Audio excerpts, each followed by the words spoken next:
적반하장이라는 고사성어가 있습니다. 그래서 그 뜻은 도둑이 도리어 몽둥이를 둔다, 그런 얘기입니다.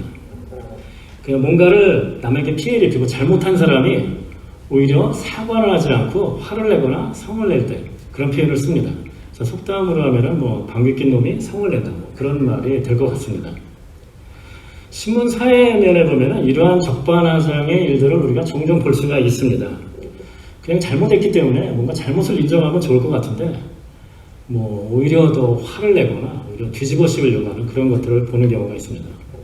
최근에도 신문을 보니까 한국에서 아파트에서 남의 차 앞에 가로로 이제 주차를 해놓고 브레이크를 걸어놔서 여기 전화하고 그 사람이 내려왔는데 그 사람이 차가 어떠느냐 하면서 여러 가지 이제 모욕적인 말을 했다. 그러니까 적반하장의 그런 예를 우리가 심심치 않게 볼 수가 있습니다. 필립 얀시라는 기독교 작가가 쓴 글에는 이런 말이 있습니다. 하나님이 임재하시지 않는 것 같다고 불평할 유혹이 생길 때가 있다라고 얘기합니다. 하나님이 임재하시지 않는 것 같다. 사실은 필립 얀시뿐만 아니라 많은 사람들이 이런 생각을 하는 경우가 있을 것입니다. 하나님께서는 나와 함께 하시지 않는 것 같다. 성령님께서 내 마음에 함께 하시지 않는 것 같다. 그런 불평을 하고 있는 경우가 있는데 이것도 우리가 적반하장의 예라고 할 수가 있을 것입니다. 그래서 그게 왜 적반하장이 되는지는 결론에서 말씀드리겠습니다. 구원을 여러 가지로 표현할 수가 있습니다. 우리가 구원을 받았다는 것을, 그러니까 자녀가 하나님의 자녀가 됐다, 아니면 죽음에서 사망으로 죽음에서 생명으로 옮겨갔다, 또는 의롭게 됐다, 영생을 얻었다, 여러 가지 표현이 있을 수가 있는데 저는 그 중에서 제가 가장 좋아하는 표현은 하나님과 관계가 회복됐다, 하나님과 교제가 회복됐다는 표현을 가장 좋아합니다. 죄로 인해서 하나님과 멀어졌던 우리 관계가 다시 하나님의 구원으로 인해서 회복됐습니다.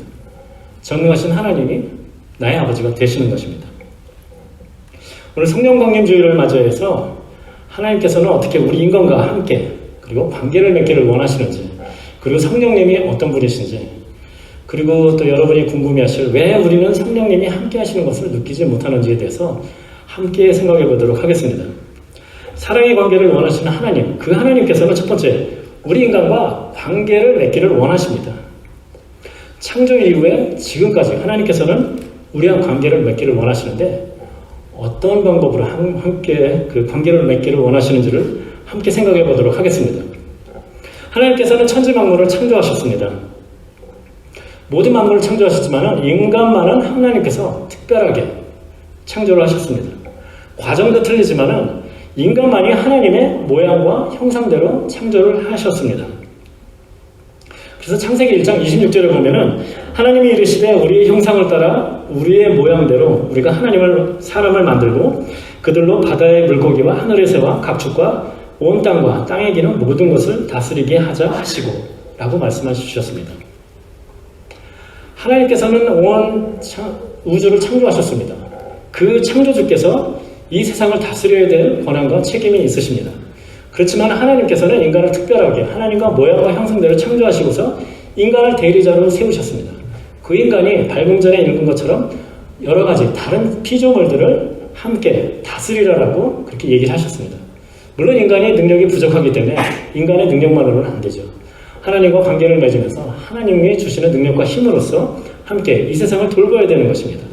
바로 이 구절이, 이 이유가 우리가 동물을 학대하면 안 되는 이유, 그리고 우리가 왜 자연을 보호해야 되는지 그 이유를 설명하는 것입니다. 우리는 하나님께서 주신 이 지구를 사용할 권리가 있지만 마찬가지로 그 하나님께서 창조하신 아름다운 그 지구를 보존해야 될 그런 의무와 책임이 있는 것입니다. 이렇게 하나님께서는 인간을 특별하게 창조를 하셨습니다. 그리고 인간과 교제하기를 원하셨습니다.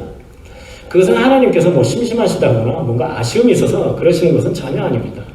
바로 하나님이 창조하신 그 창조물을 인간이 대리자로서 잘 다스리고, 그래서 인간과 온 창조물이 하나님께 영광을 돌리는 바로 그것을 원하셨던 것입니다. 하나님께서는 아담과 하와를 창조하시고 에덴 동산에 두셨습니다. 그래서 그곳에서는 하나님과 직접 만나면서 그렇게 하는 교제였습니다. 친밀한 관계를 맺고 있었습니다. 그렇게 할 수 있었던 이유는 그때 당시까지는 인간이 아직 죄가 인간의 세계로 들어오기 전입니다. 그리고 완전한 인간이었죠. 그래서 하나님을 직접 보면서 교제할 수 있는 그런 수준이었습니다.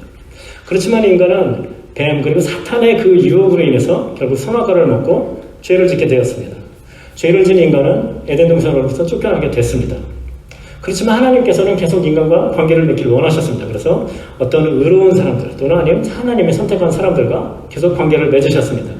노아가 있고 아브라함, 이삭, 야곱, 요셉 이런 사람들에게는 하나님께서 직접 그 사자나 천사를 통해서 직접적으로 관계를 맺으면서 얘기를 해주셨습니다. 그리고 아브라함 그리고 야곱의 12아들을 통해서 하나님께서는 이스라엘 백성을 선택해 주셨습니다. 어떤 분들은 그런 얘기를 하십니다. 왜 하나님께서는 이스라엘 백성만 사랑하시고 다른 민족들은 그러면 어떻게 하라고? 라는 그런 얘기를 하시는 분이 있을지 모르겠습니다. 그렇지만 하나님의 계획은 아브라함을 부를 때서부터 모든 민족을 축복해 주시기를 원하셨습니다. 그래서 하나님께서 아브라함을 처음 부르셨을 때 여러 가지 축복의 말씀을 해주셨는데 그 끝부분에는 마찬가지로 이런 말씀이 있습니다. 그 창세기 12장 3절에 보면은 땅의 모든 민족이 너로 말미암아 복을 얻을 것이라 하신지라. 자손뿐만 아니라 모든 족속이 복을 받는다라고 그렇게 얘기를 하셨습니다. 이것은 단순히 예수님이 오신 다음에 모든 사람에게 구원을 열어주셨기 때문에 복을 주신다. 한참 뒤의 일이 아니라 실제로 하나님께서는 구약에서도 다른 민족을 사랑하는 관계를 맺기를 원하는 마음이 있으셨습니다. 출애굽 이후에 그 하나님께서 말씀해 주십니다. 출애굽기 19장 6절에 너희가 이스라엘 백성을 얘기하는 겁니다. 내게 대하여 하나님입니다. 너희가 내게 대하여 제사장 나라가 되며 거룩한 백성이 되리라. 이스라엘이 제사장 나라가 된다라고 얘기를 합니다.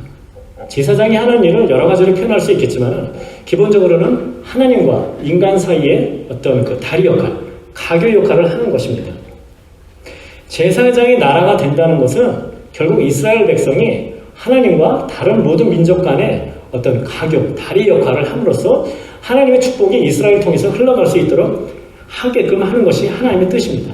즉 이스라엘은 통로로 사용되시는 것이고 하나님의 뜻은 모든 백성에게 있었던 것입니다. 하나님께서는 출애굽 이후에 이스라엘 백성에게 율법을 주셨습니다.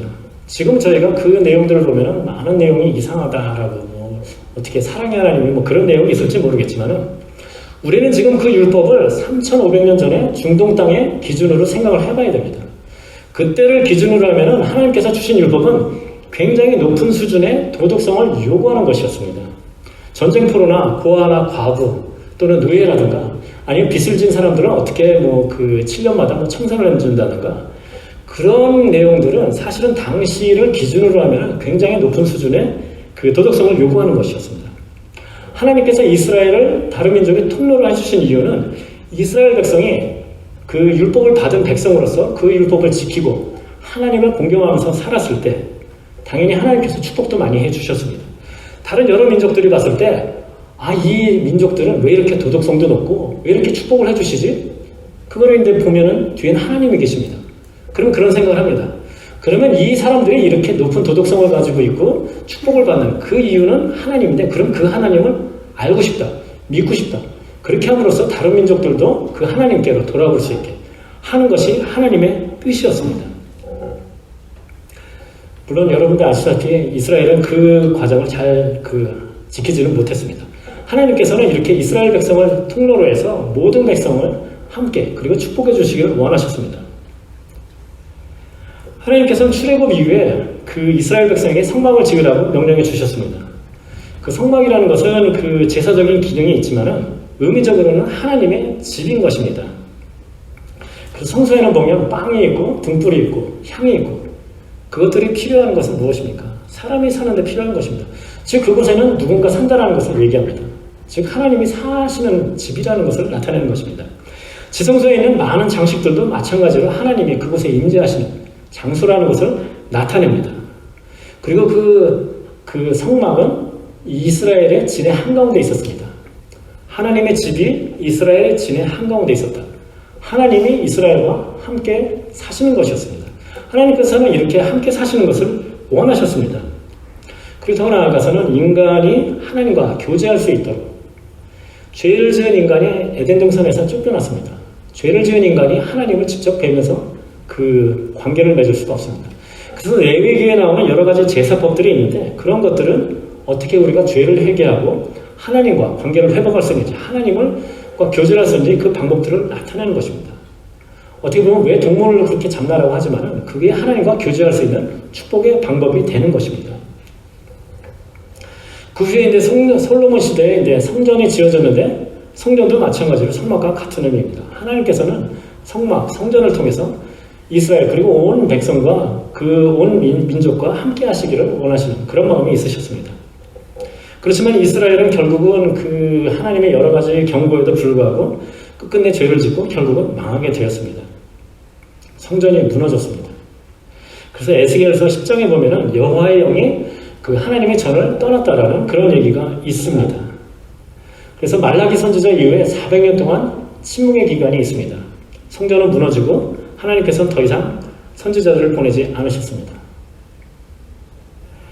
그랬는데 하나님께서는 다시 인간과 교제하기를 원하셔서 예수님을 이 땅에 보내셨습니다.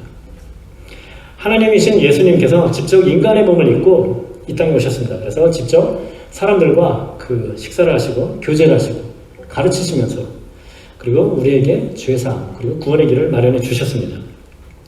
예수님께서 이렇게 이 땅에 직접 오셔서 인간과 그 함께 교제를 했다는 것은 어떻게 보면은 함께 하기를 원하는 예수님의 마음의 어떤 극치, 절정을 나타내는 거라고 할 수가 있을 것입니다. 그 예수님께서는 십자가에 죽으시고 부활하시고 승천하심으로 우리에게 구원을 허락해 주셨습니다. 올라가셨습니다. 그 후에는 어떻게 됐을까요? 예수님께서는 성령님을 보내주신다고 약속을 해주셨습니다. 그래서 요한복음 14장 16절에 보면은 내가 아버지께 구하겠으니 그가 또 다른 보혜사, 그래서 보혜사는 성령을 얘기를 하시는 것입니다. 또 다른 보혜사를 너희에게 주사 영원토록 너희와 함께 있게 하리니 라고 얘기하셨습니다. 우리가 믿을 때 예수님께서는 하나님께서는 약속하신 그 성령을 보내주십니다. 우리 마음속에 계시는 것입니다.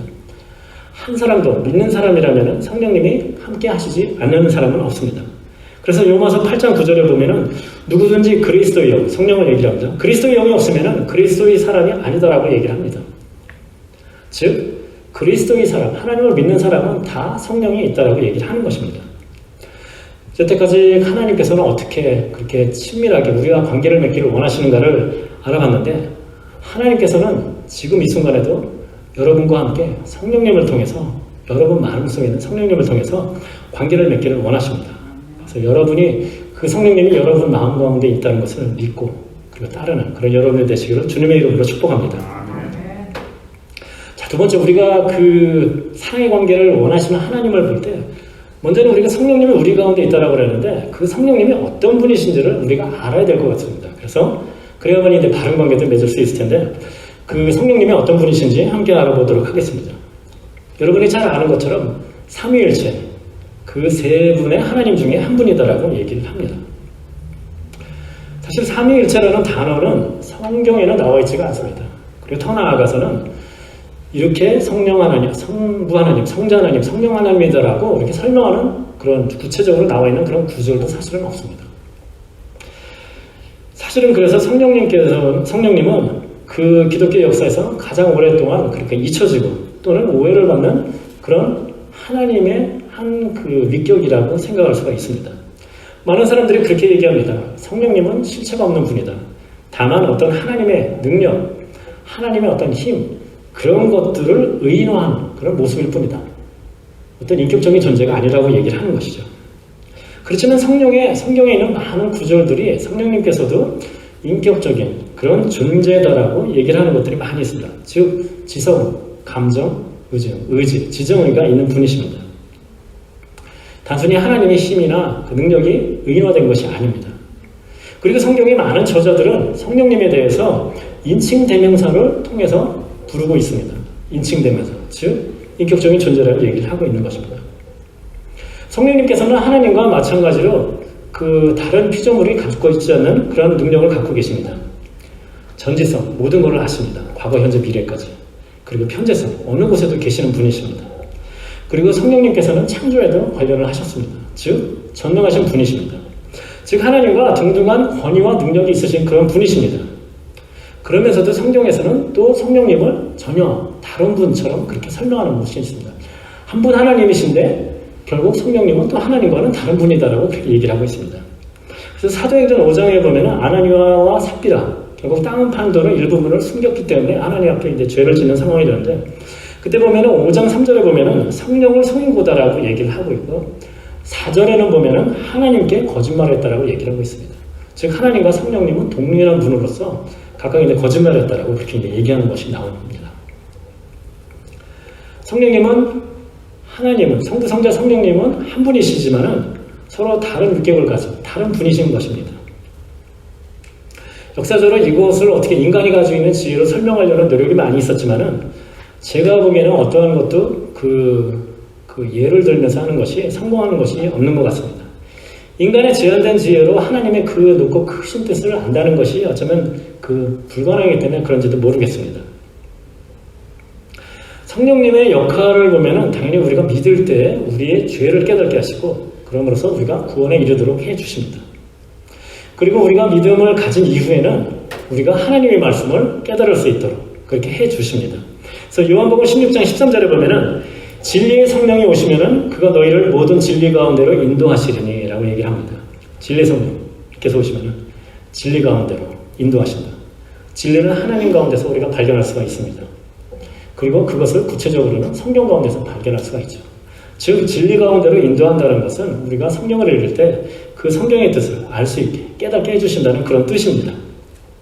성경을 좀 전에도 봤지만 보혜사라고 얘기를 합니다. 보혜사란 뜻은 어떤 도움을 주는 그런 분, 또 인도자, 그런 뜻을 내포하고 있습니다. 즉 우리 삶에서 우리를 인도하시고 보호하시고 도와주시는 그런 분이라고 생각할 수가 있습니다. 성령님께서는 또 마찬가지로 우리에게 여러 가지 은사를 주십니다. 그래서 그 은사들을 통해서 교회가 세워나갈 수 있게 그렇게 해주십니다. 우리가 하나님과 함께 사는 그런 삶을 통해서 성령의 열매를 맺을 수 있게 해주십니다. 그래서 갈라디아서 5장 22절 23절에도 보면은 오직 성령의 열매는 사랑과 희락과 화평과 오래 참음과 자비와 양성과 충성과 온유와 절제니라고 그렇게 얘기를 하고 있습니다. 하나님과 함께하는 삶을 통해서 우리가 이러한 성령의 열매를 맺을 수 있게 해주시는 분도 결국 성령님이라는 그런 얘기입니다. 성령님은 하나님이십니다. 하나님과 똑같은 그런 능력을 가지시는 분이십니다. 그리고 우리 마음에 계십니다. 그리고 그분이 우리 마음에 계시다는 것은 우리가 하나님의 전으로서 왜 우리가 거룩하게 살아야 되는지 그 이유를 얘기해 주는 것입니다. 그래서 여기 있는 모든 분들도 성령님이 어떤 분이신지, 그리고 그분이 내 마음 가운데 있다는 것을 깨닫고 거룩하게 하나님 뜻대로 사는 여러분이 되시기를 주님의 이름으로 축복합니다. 자, 근데 우리가 가장 궁금하면 왜 성령님의 임재를 우리가 느끼기가 어려운가? 왜 하나님이 우리와 함께 하시지 않는 것 같이 느끼는가? 성경에 보면은 직접적으로 그 사람들에게 천사나 어떤 그 사자를 통해서 또는 꿈을 통해서 얘기해 주시는 얘기를 많이 듣습니다. 그렇게 해주시면 얼마나 좋을까요? 우리가 어렵게 그럴 때 우리의 어떤 어려움을 바로바로 해결해 주시고, 기도할 때도 계속 기도하게 안 하고 그냥 예스 노 바로 얘기해 주시면 얼마나 좋을까? 라는 그렇게 생각을 해본 적이 있으실 겁니다. 성령님께서는, 하나님께서는 왠지 늘 침묵하시는 것 같고, 나의 신앙생활은 메마르고 그냥 교회만 왔다 갔다 하는 그런 믿음을 갖는 것 같이 보일 때가 많이 있습니다. 왜 그럴까요? 첫 번째 이유는 우리 가운데 있는 그런 죄 때문입니다. 아까 전에도 죄를 지어서 에덴 동산을 쫓겨났다. 죄를 하나님과 교제하기 위해서는 제 문제를 해결해야 된다고 그랬는데, 우리가 죄가 있으면 하나님과 교제를 할 수가 없습니다. 교제를 상실하게 됩니다. 믿는 사람도 죄를 짓습니다. 그렇지만 그 죄가 구원을 잃어버린다든가 그런 문제는 아니지만 하나님과 교제는 상실할 수가 있습니다. 우리는 그것을 회개하고 그러면서 하나님과 교제를 회복할 수 있도록 해야 됩니다. 이것을 보면 하나님께서 엄격하게 꼭 회개를 하라고 그렇게 하나님이 뭔가를 막는 것 같은 느낌이 드는데, 사실 생각해 보면은 아담과 하와가 죄를 지었을 때도 그들이 스스로가 하나님의 낯을 피해서 숨었습니다. 하나님은 찾으셨는데, 즉 인간의 죄를 지은 인간은 스스로가 하나님과 관계를 맺기를 원하지가 않습니다.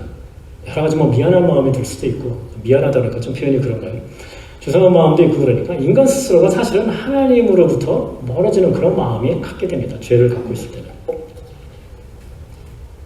그리고 두 번째는 우리 마음속에 다른 것으로 가득 차 있어서 우리의 시간과 정성과 노력, 그 모든 것들이 다른 것에 집중해 있을 때, 다른 것으로 가득 차 있을 때 성령님께서는 우리 마음 가운데서 함께 하시고 일을 하실 수가 없습니다.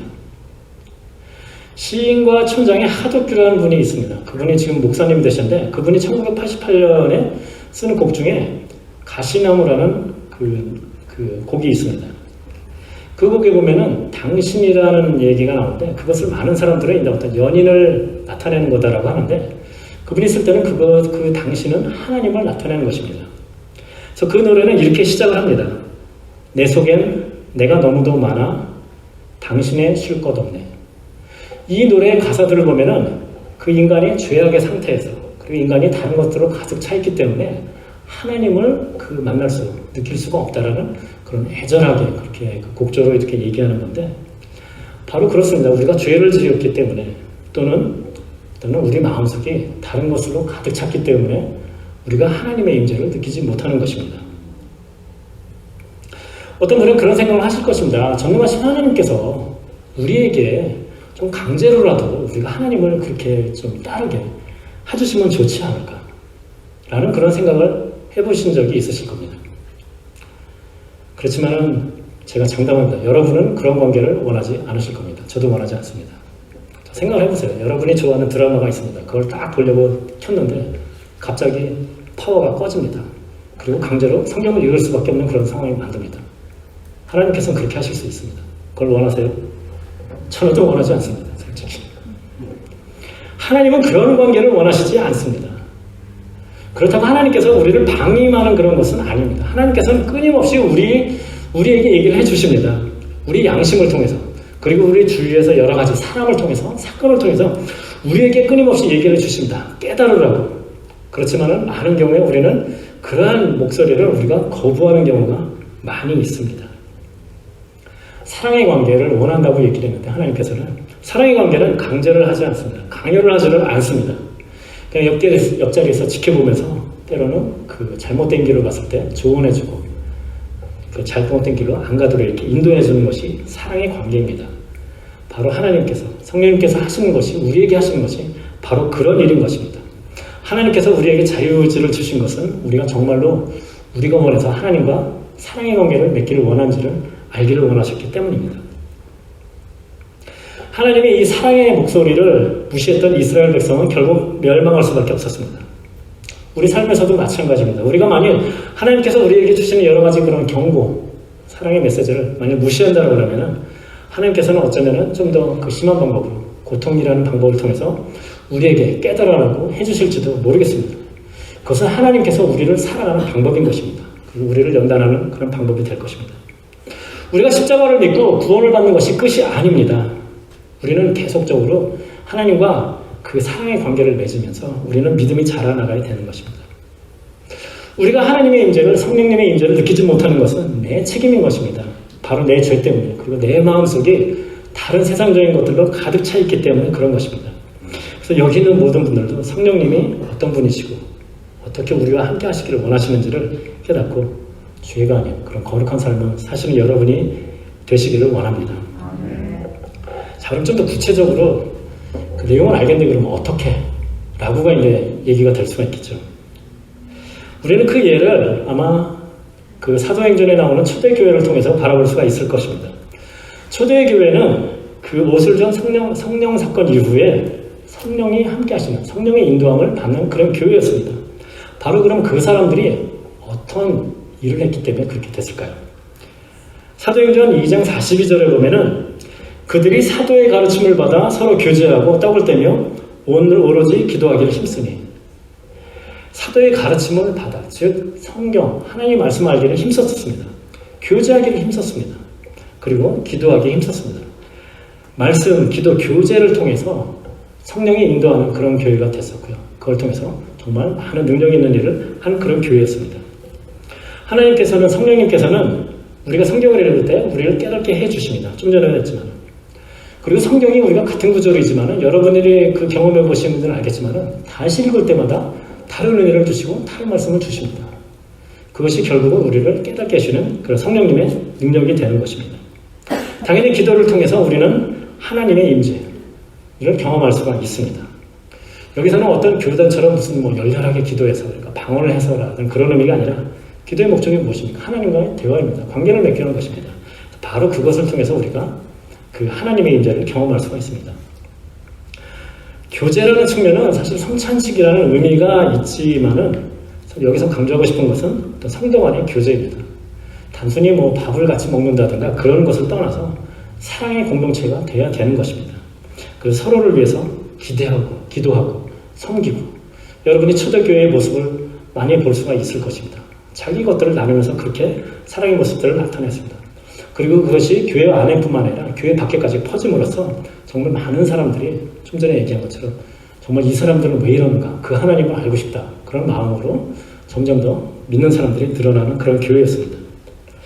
초대교회는 말씀과 기도와 그리고 교제에 힘쓰는 교회였고 그것을 통해서 성령이 함께하는 그런 교회였습니다. 저희 교회도 그런 교회가 되기를 축복합니다. 말씀을 마치고자 합니다. 우리가 믿음의 목적이 무엇인가 라고 했을 때 당연히 구원을 받는 것입니다. 그렇지만 하나님 입장에서 생각해 보면은 구원까지도 과정이다라고 생각할 수가 있습니다. 우리는 그것을 통해서 하나님께 영광을 돌려야 되는 것입니다. 그리고 제가 말씀드리지만은 그것이 가장 어떻게 보면 인간답게 사는 것입니다. 만약에 천국 가는 것이 그 믿는 것의 유일한 목적이다라고 그러면 저는 다음 주부터 교회 안 나옵니다. 70대 되면 다시 나오면 되죠. 천국만 가면 되니까요. 그렇지만은 여태까지도 교회 다니고 앞으로도 계속 나옵니다. 왜 그럴까요? 하나님이 우리와 함께 하시는 그 축복, 성령님이 우리와 함께 하시는 그 축복이 있기 때문입니다. 그것은 갈수록 전능하신 하나님이 우리의 든든한 백이 되시는 그런 것과 마찬가지입니다. 그렇기 때문에 죽고 나서의 문제가 아니라 지금 삶에서도 축복의 삶이 될 수가 있는 것입니다. 하나님과 함께하는 삶, 그리고 그걸 통해서 하나님이 원하시는 삶을 통해서 우리가 하나님께 영광을 드리는 인간적인 모습을 보일 수가 있습니다. 서론에서 필립 연시라는 사람이 하나님이 임재하지 않는 것 같다고 불평할 유혹이 생길 때가 있다라고 얘기를 했는데 이어서 그는 그런 얘기를 계속합니다. 그런 마음이 생길 때마다 하나님께서는 내가 하나님과 함께하지 않는 것에 대해서 그 불만을 가지실 이유가 있다라고. 즉 우리는 하나님이 왜 우리와 함께하지 않으시는가 그러는데 하나님께서는 우리와 하기를 원하셨는데 결국 우리가 하나님의 그 음성을 우리가 거부했다는 것입니다. 적반하장이 되는 것이죠. 오늘 본문인 계시록 3장 20절에 보면은 볼지어다 내가 문 밖에 서서 두드리노니 누구든지 내 음성을 듣고 문을 열면 내가 그에게로 들어가 그와 더불어 먹고 그는 나와 더불어 먹으리라라고 얘기를 하십니다. 하나님께서는 우리의 이 구절을 사실은 많은 경우에는 여러분이 전도할 때 사용된 구절로 많이 들으셨을 것입니다. 그렇지만 이 말씀은 라오디게아 교회에 전하신 말씀입니다. 지금 믿는 사람들이 가득한 믿는 사람들한테 하신 얘기입니다. 이 교회는 하나님께서 차지도 뜨겁지도 않다라고 안 그러면은 토해내겠다라고 경고를 하신 그런 교회입니다. 차갑지도 뜨겁지도 않은 그 교회. 그런 모습이 어쩌면은 여기에 있는 어떤 분들의 그런 믿음의 현주소가 아닌지 모르겠습니다. 하나님께서는 우리 마음을 두드리십니다. 우리는 그 소리를 들을 수가 있습니다. 여러 가지를 통해서. 우리는 그 마음의 문을 열고 하나님과 교제를 해야 됩니다. 하나님께서는 함께 먹고 마신다. 교제를 한다라고 얘기를 해주십니다. 우리가 믿고 나면 영적 관계로 새로 태어나게 됩니다. 우리는 믿음이 점점 자라서 영적으로 어른이 되어야 되는 것입니다.